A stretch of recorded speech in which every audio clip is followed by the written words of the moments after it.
ಕನಕಪುರ ರಸ್ತೆಯ ನ್ಯಾಯಾಂಗ ಬಡಾವಣೆಯಲ್ಲಿ ಕಳೆದ 2-3 ವರ್ಷಗಳಿಂದ ಕೂಡ ರಸ್ತೆ ಸರಿ ಇಲ್ಲ. ಹೆಜ್ಜೆ ಹೆಜ್ಜೆಗೂ ಗುಂಡಿಗಳು ಸಿಗ್ತಾ ಇದೆ. ಸಾಕಷ್ಟು ತೊಂದರೆ ಆಗ್ತಾ ಇದೆ. ವಾಹನಗಳ ಸಂಚಾರ ಕಷ್ಟ ಆಗ್ತಾ ಇದೆ. ಸ್ಕೂಲ್ ವಾಹನಗಳು ಓಡಾಡೋದಕ್ಕೆ ಕಷ್ಟ ಆಗ್ತಾ ಇದೆ. ಗುಂಡಿಗಳಲ್ಲಿ ಬಿದ್ದು ಎದ್ದು ಹೋಗ್ತಾ ಇದ್ದಾರೆ. ಸೊ ಈ ಹಿನ್ನೆಲೆಯಲ್ಲಿ ನ್ಯಾಯಾಂಗ ಬಡಾವಣೆಯ ಸ್ಥಳೀಯರು ಜನರು ಇವತ್ತು ವಿಶೇಷವಾಗಿ ವಿಭಿನ್ನ ರೀತಿಯಲ್ಲಿ ಇದನ್ನು ಖಂಡಿಸ್ತಾ ಇದ್ದಾರೆ. ನಮಗೆ ಉತ್ತಮವಾದ ರಸ್ತೆಗಳು ಬೇಕು, ನಾವು ಟ್ಯಾಕ್ಸ್ ಕಟ್ತೀವಿ, ನಮ್ಮ ಮಕ್ಕಳು ಓಡಾಡೋದಕ್ಕೆ ರಸ್ತೆ ಬೇಕು, ಪ್ರತಿ ಹೆಜ್ಜೆ ಹೆಜ್ಜೆಯಲ್ಲಿ ಇಲ್ಲಿ ಗುಂಡಿಗಳಿದ್ದಾವೆ. ಸೊ ಇಲ್ಲಿ ಬಿದ್ದು ಎದ್ದು ಹೋಗ್ತಾ ಇರುವಂತಹ ಒಂದು ಪರಿಸ್ಥಿತಿ ನಮಗೆ ನಿರ್ಮಾಣವಾಗಿದೆ. ಸೊ 2-3 ವರ್ಷದಿಂದ ಇದೇ ರೀತಿಯಾದ ಸಮಸ್ಯೆಗಳಿದೆ ಅಂತೇಳಿ ಇವತ್ತು ವಿಭಿನ್ನವಾಗಿ ಪ್ರತಿಭಟನೆಯನ್ನು ಮಾಡ್ತಿದ್ದಾರೆ. ಅಂದರೆ ಪಾರ್ಟ್ಗಳನ್ನ ತಗೊಬಂದು ಗುಂಡಿಗಳಲ್ಲಿ ಇಟ್ಟು ನಮಗೆ ಒಳ್ಳೆಯ ರಸ್ತೆಯನ್ನು ಕೊಡಿ ಅಂತೇಳಿ ತಮ್ಮ ಅಸಮಾಧಾನವನ್ನು ವ್ಯಕ್ತಪಡಿಸ್ತಾ ಇದ್ದಾರೆ. ಜೊತೆಗೆ ಮಕ್ಕಳು ಕೂಡ ಅಷ್ಟೇ, ಇಲ್ಲಿ ಬೋಟ್ಗಳನ್ನ ತಗೊಂಬಂದು ಇಲ್ಲಿ ಗುಂಡಿಗಳಲ್ಲಿರುವಂಥ ನೀರಲ್ಲಿ ಬಿಟ್ಟು ಆಟಾಡೋದ್ರ ಮುಖಾಂತರ ವಿಭಿನ್ನವಾಗಿ ಒಂದು ಪ್ರತಿಭಟನೆಯನ್ನು ಮಾಡ್ತಾ ಇದ್ದಾರೆ. ಇನ್ನು ಹಿರಿಯರು ಕೂಡ ಸಾಕಷ್ಟು ಜನ ಪ್ಲೇ ಕಾರ್ಡ್ಗಳನ್ನ ಇಟ್ಕೊಂಡು ನಮಗೆ ಇದು ನ್ಯಾಯಾಂಗ ಬಡಾವಣೆ, ಆದರೆ ಇಲ್ಲಿ ಒಳ್ಳೆಯ ರಸ್ತೆಗಳಿಲ್ಲ, VIP ಗಳಿದ್ದಾರೆ, ನಮಗೆ ಒಳ್ಳೆಯ ರಸ್ತೆಗಳಿಲ್ಲ ಅಂತೇಳಿ ಅವರು ಕೂಡ ಒಂದು ಅಸಮಾಧಾನವನ್ನು ವ್ಯಕ್ತಪಡಿಸ್ತಾ ಇದ್ದಾರೆ.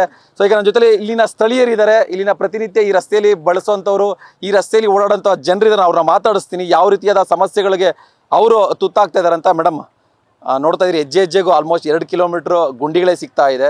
ತುಂಬ ಕಷ್ಟ ಅನ್ನಿಸ್ತಾ ಇದೆ ಇಲ್ಲಿ ಓಡಾಡೋದಕ್ಕೆ. ನಿಮ್ಗೆ ಯಾವ ರೀತಿಯಾದ ತೊಂದರೆಗಳಾಗ್ತಾ ಇದೆ? ಸರ್, ದಿನ ಸಾವಿರಾರು ಮಕ್ಕಳು ಇಲ್ಲಿ ಬಸ್ಸಲ್ಲಿ ಮಕ್ಕಳು ಸ್ಕೂಲ್ಗೆ ಹೋಗ್ತಾರೆ. ಎಷ್ಟೊಂದು ಜನ 2 ವೀಲರಲ್ಲಿ ಪೇರೆಂಟ್ಸ್ ಅಮ್ಮಂದ್ರು ಕರ್ಕೊಂಡು ಹೋಗ್ತಾರೆ. ಸಾವಿರಾರು ಜನ ಹೋಗೋ ರೋಡು ಇದು ನ್ಯಾಯಾಂಗ ಬಡಾವಣೆ ಅಂತ ಹೇಳ್ತಾರೆ. ನಾನು ಕೇಳೋದು ಒಂದೇನೆ, ಈ ಗುಂಡಿಗಳನ್ನೆಲ್ಲ ಮುಚ್ಚಿಸ್ಬಿಟ್ಟು ಈ ನ್ಯಾಯಾಂಗ ಬಡಾವಣೆಗೆ ನ್ಯಾಯ ಸಿಗಲಿ ಅಂತ ಅಷ್ಟೇ. ಮೇಡಮ್, ಏನು ಹೇಳ್ತೀರಾ? ಅಂದರೆ ಆಲ್ಮೋಸ್ಟ್ 2 ಕಿಲೋಮೀಟರ್ಸ್ ಮೇನ್ ರೋಡಿಂದ ಒಳಗಡೆ ಇಲ್ಲಿ 2 ಕಿಲೋಮೀಟರ್ವರೆಗೂ ಹೆಜ್ಜೆ ಹೆಜ್ಜೆಗೂ ಗುಂಡಿಗಳಿದೆ, ಎಲ್ಲ ದೊಡ್ಡದಾಗಿದೆ. ಸ್ವಲ್ಪ ಯಾಮಾದ್ರೂ ಬಿದ್ದರೂ ಕೈ ಕಾಲೆಲ್ಲ ಮುರಿದೋಗೋ ಥರ ಇದೆ. ಹೌದು ಸರ್, ಆ್ಯಕ್ಚುಲಿ ನಾವಿಲ್ಲಿ ಬರಬೇಕಾದ್ರೆ ವೈಡ್ ರೋಡ್ ನೋಡೇ ಬಂದಿರೋದು. ಇವಾಗ ನೋಡಿದ್ರೆ ಎಲ್ಲ ಕಡೆ ಗುಂಡಿ ಆಗಿಬಿಟ್ಟಿದೆ. ಇವರು ಗ್ರೇಟರ್ ಬೆಂಗಳೂರು ಅಂತ ತುಂಬ ಮಾತಾಡ್ತಾರೆ. ಇದೇ ಒಂದು ಬೇಬಿ ಸ್ಟೆಪ್ ಕೂಡ ತಗೊಳ್ಲಿಕ್ಕೆ ಆಗ್ತಾ ಇಲ್ಲ ಇವ್ರ ಹತ್ರ. 44% ಟ್ಯಾಕ್ಸ್ ಓನ್ಲಿ ಬ್ಯಾಂಗ್ಳೂರಿಂದ ವಸೂಲಿ ಆಗ್ತಿದೆ ಓವರಾಲ್ ಕರ್ನಾಟಕದ ತಗೊಂಡ್ರೆ. ಇವ್ರು ಏನು ಫೆಸಿಲಿಟಿ ಕೊಡ್ತಾ ಇದ್ದಾರೆ ಒಂದು ಮಿಡ್ಲ್ ಕ್ಲಾಸ್ ಪೀಪಲ್ಗೆ? ಇವಾಗ ನಾವು ಒಳ್ಳೊಳ್ಳೆ ಕಾರ್ ತಗೊತೀವಿ, ರೋಡ್ ಟ್ಯಾಕ್ಸ್ ಕಟ್ತೀವಿ, ರೋಡೇ ಇಲ್ಲ. ಮೊನ್ನೆ ನನ್ನ ಫ್ರೆಂಡ್ ಹಸ್ಬೆಂಡೇ ಬಿದ್ದು 1 ಲಕ್ಷ ರೂಪಾಯಿ ಖರ್ಚಾಗಿ ಆಪ್ರೇಷನ್ ಮಾಡಿಸ್ಕೊಂಡ್ರು. ಅವ್ರ ಮಗುನ ಸೇವ್ ಮಾಡೋಕ್ಕೆ ಹೋಗಿ ಬಿದ್ದಿರೋದು. ನಾಳೆ ಮಗು ಬಿದ್ದೇನಾದರೂ ಆಗಿದ್ದಿದ್ರೆ ಆವಾಗ ಎಚ್ಚೆತ್ಕೊತಾರೆ.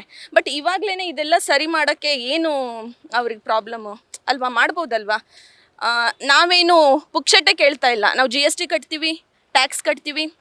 ಇಲ್ಲಿ ಇಂದ್ರಧನುಷ್ ಅಂತ ಒಂದು ಅಪಾರ್ಟ್ಮೆಂಟ್ ಇದೆ, ಈ ಕಡೆ ಹೋದರೆ ಶೋಭಾ ಇದೆ, ಪ್ರಾವಿಡೆಂಟಲ್ 2000 ಹೌಸ್ ಇದೆ. ಎಷ್ಟು ಟ್ಯಾಕ್ಸ್ ಕಲೆಕ್ಟ್ ಆಗುತ್ತೆ, ಎಲ್ಲ ಆಗುತ್ತೆ. ಬಟ್ ಫೆಸಿಲಿಟೀಸ್ ಯಾಕೆ ಕೊಡ್ತಾ ಇಲ್ಲ? ಇದು ಬೇಸಿಕ್, ಇದು ಇನ್ಫ್ರಾಸ್ಟ್ರಕ್ಚರಲ್ಲಿ ಬೇಸಿಕ್ ಆಗಿ ಬರೋದು. ಆಲ್ಮೋಸ್ಟ್ 1 ಇಯರಿಂದ ಇದೇ ಥರ ಇದೆ ಸರ್. ಇವತ್ತು ಸರಿಯಾಗುತ್ತೆ, ನಾಳೆ ಸರಿಯಾಗುತ್ತೆ, ನಾವು ನೋಡ್ತಾನೆ ಇದ್ದೀವಿ. ಏನು ಯಾರು ಕ್ರಮನೇ ತಗೊತಾ ಇಲ್ಲ. BBMP ಅವರು ಅಷ್ಟೇ, ಸುಮ್ಮನೆ ಫ್ಲೆಕ್ಸ್ಗಳು ಹಾಕಿಡೋದು, ಫಸ್ಟು ರೋಡ್ ಮಾಡೋದು, ಆಮೇಲೆ ನೆನಪಾಗುತ್ತೆ ಓ ಪೈಪ್ಲೈನ್ ಹಾಕಬೇಕು ಅಂತ, ಅವಾಗ ಆಗಿಬಿಡೋದು. ಆಮೇಲೆ ನೆನಪಾಗುತ್ತೆ 4G 5G ವೈರ್ಸ್ ಹಾಕಬೇಕು ಅಂತ, ಮತ್ತೆ ಅಗಿಯೋದು. ಯಾಕೆ ಎಲ್ಲರೂ ಸೇರಿ ಮಿನಿಸ್ಟ್ರಿಗಳು, BBMP, ಕಾಂಟ್ರಾಕ್ಟ್ರು ಎಲ್ಲರೂ ಸೇರಿ ಮೀಟಿಂಗ್ ಮಾಡಿ ಯಾಕೆ ಸುವ್ಯವಸ್ಥಿತವಾಗಿ ಮಾಡಲ್ಲ ಅನ್ನೋದೇ ನನ್ನ ಕ್ವಶನ್. ಎಸ್, ನೋಡಿದ್ರಲ್ಲ ಅಂತ ಹೇಳಿದ್ರೆ ತುಂಬಾ ಸಮಸ್ಯೆಗಳಾಗ್ತಾ ಇದೆ. ಬೇಸಿಕ್ ನೀಡ್ಸ್ ಕೂಡ ಇಲ್ಲ, ಮೂಲಭೂತ ಸೌಕರ್ಯಗಳಿಲ್ಲ, ಬರೀ ಗುಂಡಿಗಳು ಮಾತ್ರ ಇದೆ. ಸೊ ರಸ್ತೆ ಉದ್ದಕ್ಕೂ ಈ ರೀತಿಯಾದ ತೊಂದರೆಗಳಿದೆ. ಮಕ್ಕಳು ಓಡೋದಕ್ಕೆ ಕಷ್ಟ ಆಗುತ್ತೆ, ಹಿರಿಯರು ಓಡೋದಕ್ಕೆ ಕಷ್ಟ ಆಗುತ್ತೆ.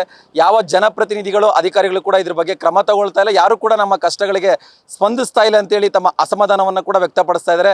ಹೀಗಾಗಿ ಇದಕ್ಕೆ ಸಂಬಂಧಪಟ್ಟವರು ಈಗಲಾದರೂ ಈ ರಸ್ತೆಗೆ, ನ್ಯಾಯಾಂಗ ಬಡಾವಣೆಯ ರಸ್ತೆಗಳಿಗೆ ಮುಕ್ತಿ ಕೊಡಬೇಕು, ಉತ್ತಮವಾದ ರಸ್ತೆಗಳನ್ನ ಹಾಕ್ಕೊಡ್ಬೇಕು ಅಂತೇಳಿ ಈ ಮೂಲಕ ಒತ್ತಾಯವನ್ನು ಕೂಡ ಆಗ್ತಾ ಇದ್ದಾರೆ. ಕ್ಯಾಮರಾ ಪರ್ಸನ್ ಅವಿರ ಜೊತೆ ಭರತ್ ಕೃಷ್ಣಪ್ಪ, ನ್ಯೂಸ್ ಫಾಸ್ಟ್, ಬೆಂಗಳೂರು.